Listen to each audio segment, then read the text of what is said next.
The one pitcher the New York Mets can least afford to lose is dealing with arm fatigue. What to make of Kodai Senga's potential injury? I'll break it all down on today's show.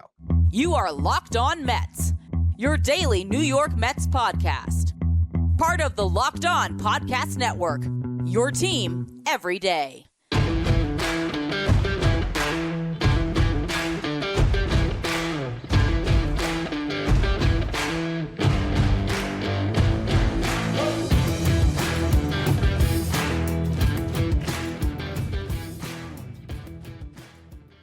Hello to all you amazing Mets fans. You're watching Locked On Mets, part of the Locked On Podcast Network, your team every day. I'm your host, Ryan Finkelstein. If you want to find any of my work, follow me on X at Finkelstein Ryan. Also find some of my writing at justbaseball.com, where I work as the managing editor.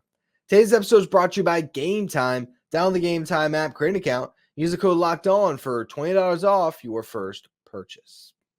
Now, every year, spring training opens and there's optimism in the air because you look at the team on paper, they're all going to stay healthy and you talk yourself into them. Oh, this team, they have enough in the rotation, enough in the bullpen. The lineup's got enough upside. Yeah, the Mets can make the playoffs this year. And then inevitably, there is that first injury in spring training. Maybe it's Jacob deGrom getting scratched from a start or Jose Quintana with a weird rib injury.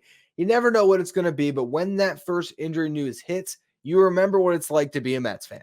You remember that nothing is guaranteed, and once the baseball season really starts, it is a marathon, and a lot has to be overcome if you're even going to make the playoffs, much less reach the mountaintop.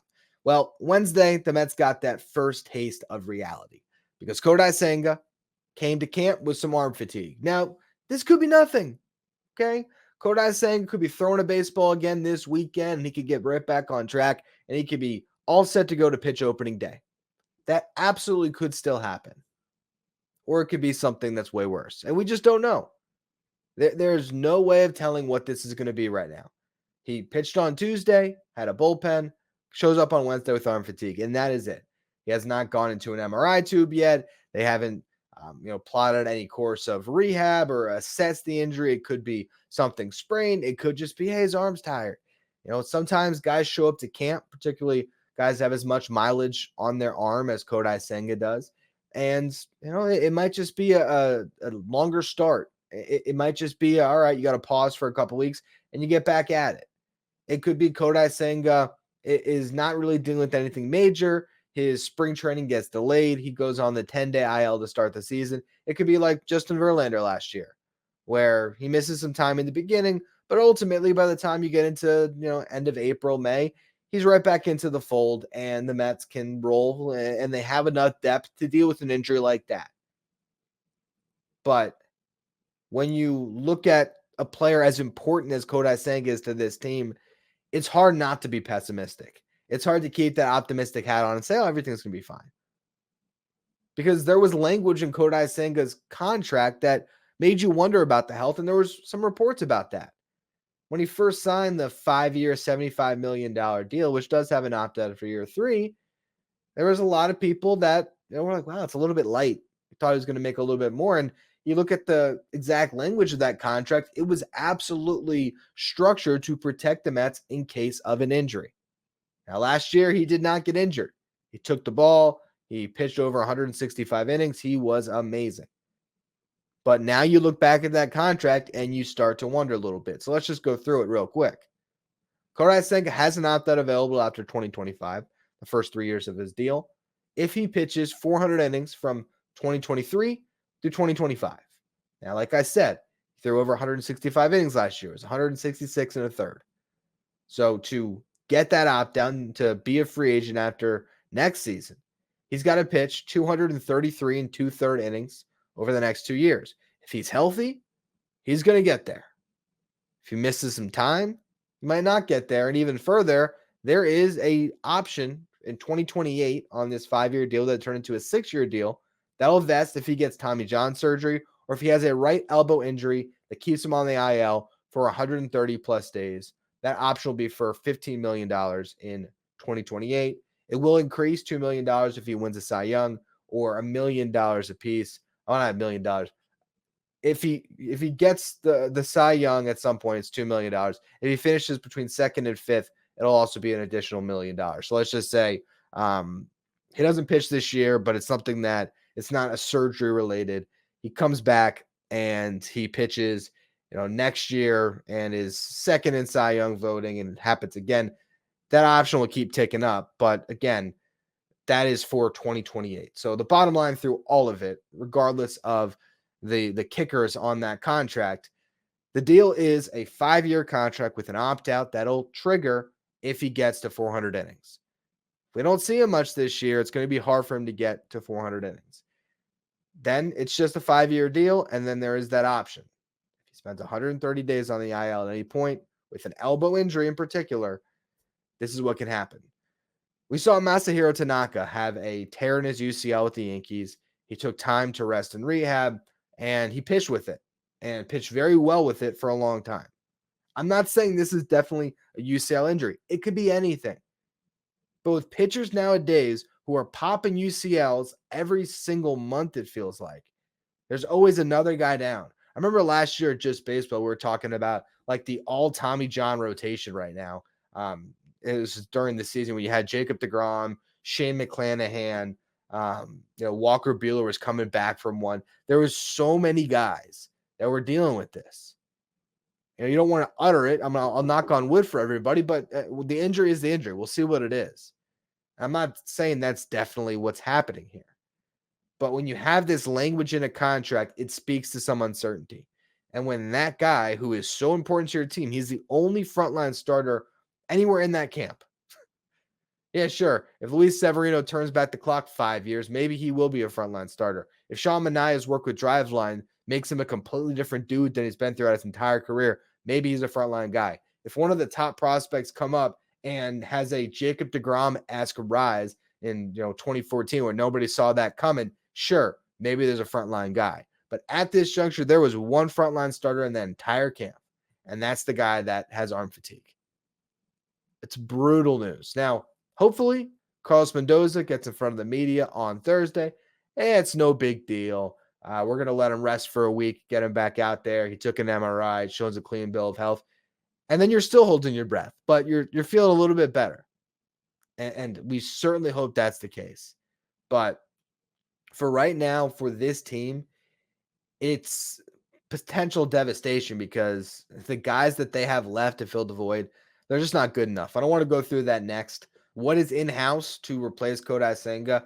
And ultimately, will they have to react by making a signing? There's still free agents that are out there, 2 very prominent ones. We'll go through all of that. But first, today's episode is brought to you by Game Time. Game Time is the fast and easy way to buy tickets for all the sports, music, comedy, and theater events near you with the best deals on last-minute tickets. So let's just say you're in the Florida area. You want to go out to Port St. Lucie to catch a Mets game, and all the tickets are sold up for a game on Saturday, the first one that we got here in the Grapefruit League. You can wait. Last minute, you can look, and you might find a ticket that's a steal of a deal that you can grab. You can head over to Clover Park and watch some Mets baseball. I know personally, I do live in South Florida. I'm a big Miami Heat fan, so whenever I want to go to a game, pull up the app. They'll show you the events near me, and I can see the best tickets when it comes to the prices for any of the given events coming. That's also what I do if I want to go to a concert, if you want to go to a comedy show. All of that is available on Game Time. It's the only ticketing app that gives you complete peace of mind with your purchase, where you can see the view of your seats before you arrive, so you know exactly what to expect. There's all-in prices up front, so you'll know that you're getting a great deal before you check out. You buy tickets in seconds with 2 taps, you're all set. You can take the guesswork out of buying tickets with Game Time by downloading the Game Time app, and if you create an account and use the code LOCKEDON, you're going to get $20 off your first purchase. Terms apply. Again, create an account, redeem the code LOCKEDON for $20 off. Download Game Time today. Last-minute tickets, lowest price guaranteed. Let's just say we get the injury news and Kodai Senga has to be sidelined for a couple of weeks, but he's not going to be hurt long-term. And so you get him back at some point in May. What does the starting rotation look like come opening day? Think any competition is sort of out. You would know your 5 guys. It'd be Jose Quintana, Luis Severino, Sean Manaea, Adrian Hauser, and Tyler McGill.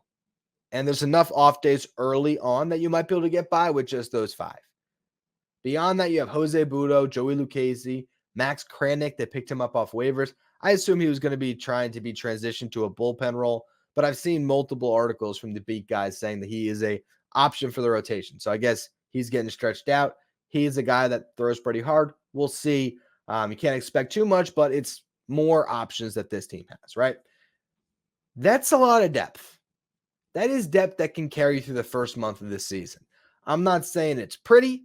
Having Jose Quintana be your opening day starter or Severino or Minaya, whoever they call on, it's not the best look, but you know what? If the bullpen's good enough, if the lineup is hitting, it can be fine. The Mets could get through this injury. If they get Kodai Senga back by May, he pitches May, June, July, August, September. If you're in the hunt, you're always a team that could trade for a start at the deadline.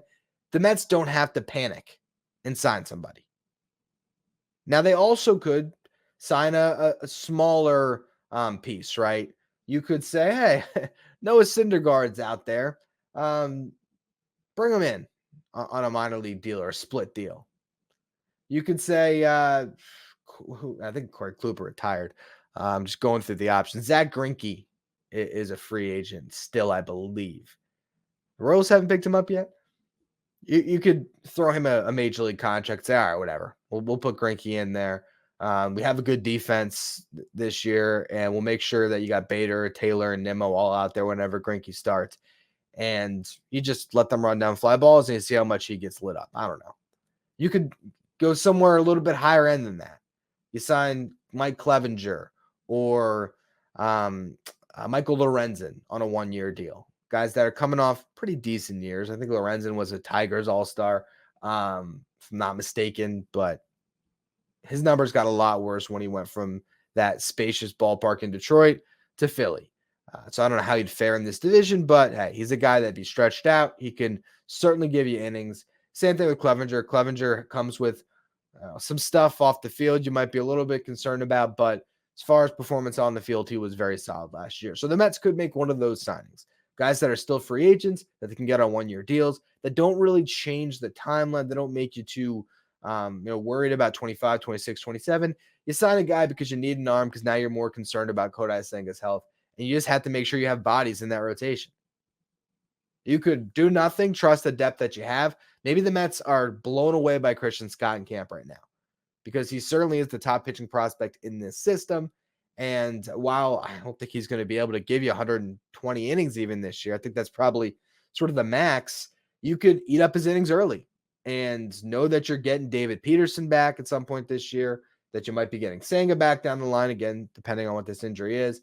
And you could really give a guy like Scott or Vassell or Dominic Hamill, one of those 3, a chance to break camp with the team potentially. But you're now also one more injury away from needing one of those guys to step up, from needing a Budo or a Lucchesi. It gets pretty tenuous when you lose a guy like Kodai Senga. That's just where you're at right now. And all of this is going on while you have one of the strangest free agent markets ever, where there's not 1, not 2, not 3. There's 4 prominent Scott Boras clients that are waiting on deals. And 2 of them were atop the market this year when it came to starting pitching. It was Yoshinobu Yamamoto, who obviously signed. It was then Blake Snell and Aaron Nola. And then right behind them, it was Jordan Montgomery. And Nola obviously returned to the Phillies right at the beginning of the offseason. 2 of the top 4 starters and the 2 top left-handed starters are just sitting on the market right now. And as much as Scott Boras will say that they haven't lost any leverage and this is what you do, and injuries like Kodai Senga pop up in camp, this is the opportunity he's waiting for. You got to think that the closer and closer you push towards opening day with those guys not signed, the more creative a contract structure might be. And if you're the New York Mets and you're staring down the future of maybe not having Senga for this year, or even if you're not going to have him for a chunk of the season, are you really comfortable going into opening day relying pretty heavily on 3 additions you made this offseason? and a guy that pitched half a year for you last year in Jose Quintana? Are you really trusting that Severino, Manaea, and Hauser are all going to give you good innings this year? I think when you made those three moves, the thought was some upside with Severino and Manaea, pretty decent floor of a back-end starter with Hauser. Between these three, two of them hopefully are going to work for us. And you still have Tyler McGill. So you kind of throw him into that, makes you say, all right, can three of these four give us innings, especially when you still have all that other depth with Budo, Lucchesi, Kranick, and the prospects. But a lot of that hinged on Kodai Senga being your ace, being a guy that can vie for a Cy Young. Without him, I think the Mets have to make a move. Now, if it's an injury that can be managed and it's not a long-term thing, I doubt they do. But if we find out that Kodai Senga needs Tommy John, the Mets better get on the phone with Scott Boras and sign one of those guys. And that's what I want to talk about next. Which of the two should the Mets sign? How much money would it cost to get them? We'll go through Jordan Montgomery and Blake Snell as late offseason target for the Mets in just a minute. First, though, today's episode is brought to you by FanDuel. Get buckets with your first bet on FanDuel, America's #1 sportsbook. Because right now, new customers getting $150 in bonus bets with any winning $5 bet. It's $150 if your bet wins. You can bet on all your favorite NBA players and teams with quick bets, live same-game parlays, exclusive props, and more. And right now, MLB futures are available to look at, so you can bet on the Mets to make the playoffs, to win the NL East. I don't know if I'd take that one. To win the World Series, if you always want to throw a little sprinkle there. Or if you want to look at individual players, you can bet on Pete Alonso, Francisco Lindor to win the MVP, Luis Angel Acuna to win the Rookie of the Year. I don't think you should bet on Kodai Senga to win the Cy Young right now, but those odds had been available prior to today. I'm not sure if FanDuel has locked his odds right now. Also, you can look at stats. So Pete Alonso hit the over for home runs. Senga for strikeouts is one I was looking at. Again, probably staying away right now. But FanDuel is the place to go for all of your MLB futures. And again, if you place a $5 bet on an NBA game or just anything right now, and you win, you get $150 in bonus bets guaranteed. Just visit FanDuel.com/lockedon and shoot your shot. FanDuel, official sportsbook partner of the NBA. The first thing I did today when I saw the news about Kodai Senga's arm fatigue, I went over to Subtext and I let our Locked On Mets insiders know. This is our texting service where you can get updates from me anytime something breaks on the Mets. It's also where I'll be sending lineups throughout the regular season, so you can always get the starting nine texted directly to your phone. It's where you can ask me questions anytime. It's also where we're going to be running our giveaways this season for signed memorabilia. So if you want to be part of all of these perks with the Locked On Mets Insider program, you can find the link in the episode description. Go to subtext.com/lockedonmets. Now, let's discuss the elephants in the room. And I'm talking about Jordan Montgomery and Blake Snell, who are still hanging out in the market. Would the Mets jump in if Kodai Senga is out for this season, basically? I really don't think that they're going to be swayed by this injury to sign a player to a 6 or 7 year deal if Kodai Senga can be back in May or June. I think they trust their depth to be able to get by with injuries, and I don't think they'll pivot that drastically just because, Senga's not going to be there for April, maybe even May. I think this would have to be a case where he either gets Tommy John or there's a partial tear in the UCL and he's got to really shut it down for a while, get a PRP injection, whatever it is, where Kodai Senga is just not going to be available for a good portion of this season, where the Mets would consider it. And the contract actually factors into this equation a little bit.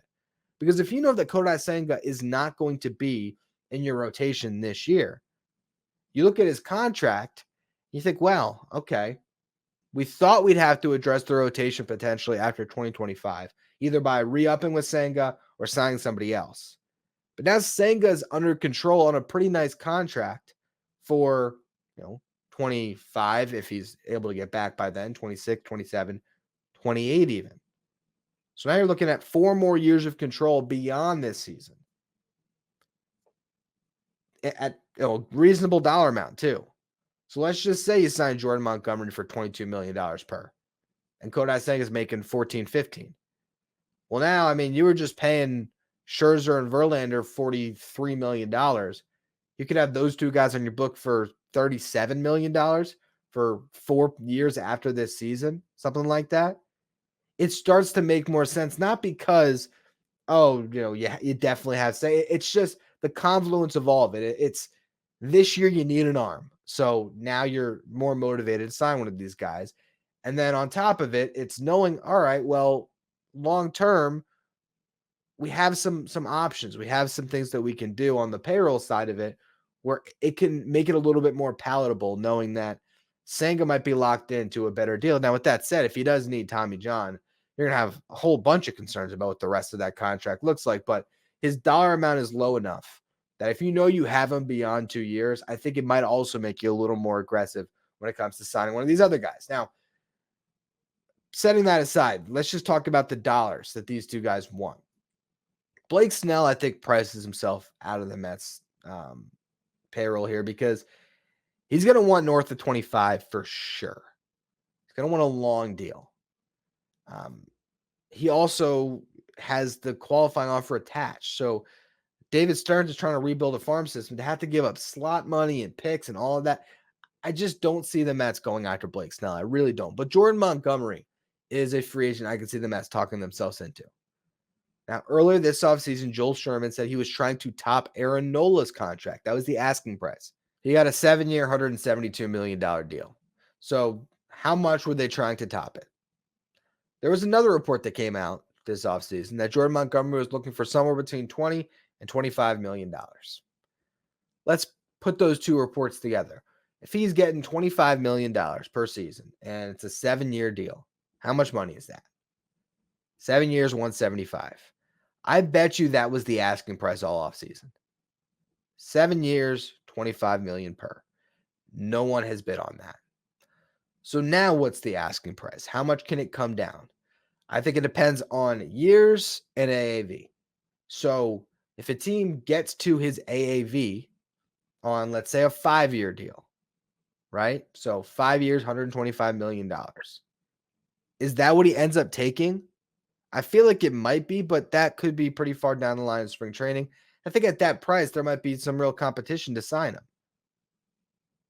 Could it be a 5-year deal, $125 million, with a 6-year mutual option that maybe tax on an extra $5 million so that AAV goes over, $25 million because he has a buyout that's, baked in there. The Mets can get creative with this thing.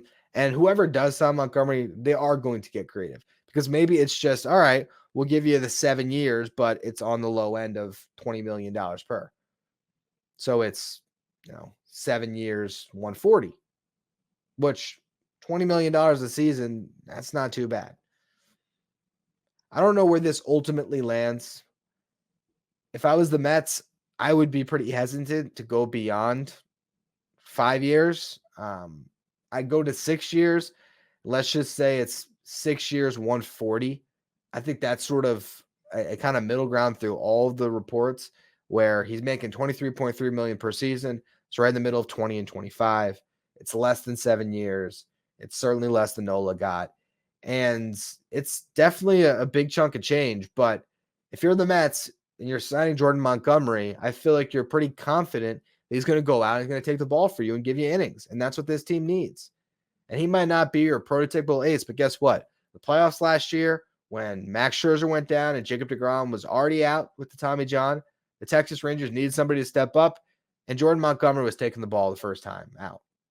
Now, Nathan Eovaldi, you can make an argument, was their best pitcher in the playoffs, but it was really those two that took him to a championship. So when I look at Jordan Montgomery, I think he checks so many boxes for the Mets. Number one, not going to be scared in New York. He came up in New York with the Yankees.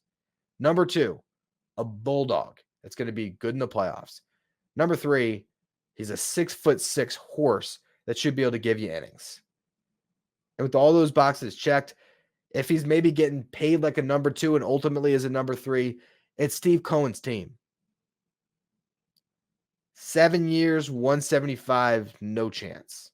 But if that dollar amount has come back down to earth a little bit, and I would think it has since he's still hanging on the market, and you could get him at $20 million per if you had to go to 7 years, I might even just, swallow it and go for it, because yeah, you're paying for age 31 through age 37, but he does have his TJ in the rearview mirror. He threw 230 innings about last year. He was like an out away from 230 innings when you combine regular season and postseason. And I just think he's going to be able to stay healthy for you and give you a really good 5 years at least. The back 2 years of that contract, yeah, you might be really worried about it, but worry about whatever that is, 2020, what is that? I don't know, 2030, 2031 or something like that. Worry about that later. Get the guy now, because if you don't and Senga's out, good luck competing this year. Good luck. You're not going to make it through this season with Quintana, Severino, and Minaya as your top three. No chance. Just kiss the playoffs goodbye. And all that money that was already invested in this team, and your last year of team control on Pete Alonso, and the $34 million on Lindor, and all the money on Nimmo and Diaz and all that, you're just punting it all away because you're too scared to go in on Jordan Montgomery, a guy that should be able to actually be a really nice piece for you for a long time. It might just be a year or two too long. And again, that's your issue at the end of this decade. Don't worry about it right now. We'll see what this injury is. Hopefully Kodai Senga is just delayed for a couple weeks, ends up hitting maybe a 10-day IL stint at the beginning of the season, then joins the rotation seamlessly, and we all sort of forget that this injury ever happened. But it was a pretty concerning one when anything tied to Senga and Hurt came across our newsfeed today. And we'll just have to see what the ongoing reports are about it. The good thing is the Mets are sitting in an advantageous position when it comes to this free agent market, because I don't know if anybody's biting on these guys right now. I think everyone at this stage of spring is in this sort of wait and see, feel them out period where they want to see what they have in camp right now before they go out and spend, 9 figures on one of these guys. So I think the Mets will have options. And even if that's just settling on a lower end free agent like Mike Clevenger, if something happens, I do expect the Mets to have a response. I just don't know exactly what that response is right now. Anyway, that's going to be all for today's edition of Locked On Mets. We keep on having the 3 biggest risers in the Mets system when it came to prospects show get pushed back here. Hopefully I'll be able to do that show tomorrow on Friday. So make sure you all are, if you're listening on the audio side, following, rating, reviewing, wherever you get your podcast. If you're watching on YouTube, hit that subscribe button, trying to get a push to 8,000 subs by opening day. So appreciate all of you who subscribe. Follow me on X at Finkelstein Ryan. Follow the show at Locked On Mets. Thank you for making Locked On Mets your first listen every day and your first watch. Now, for your second watch, head over to Locked On Sports Today, the first ever 24 streaming channel on YouTube. Covers everything in the world of sports with our local experts from each team and our league-wide experts from each league. You find Locked On Sports Today streaming 24/7 on YouTube.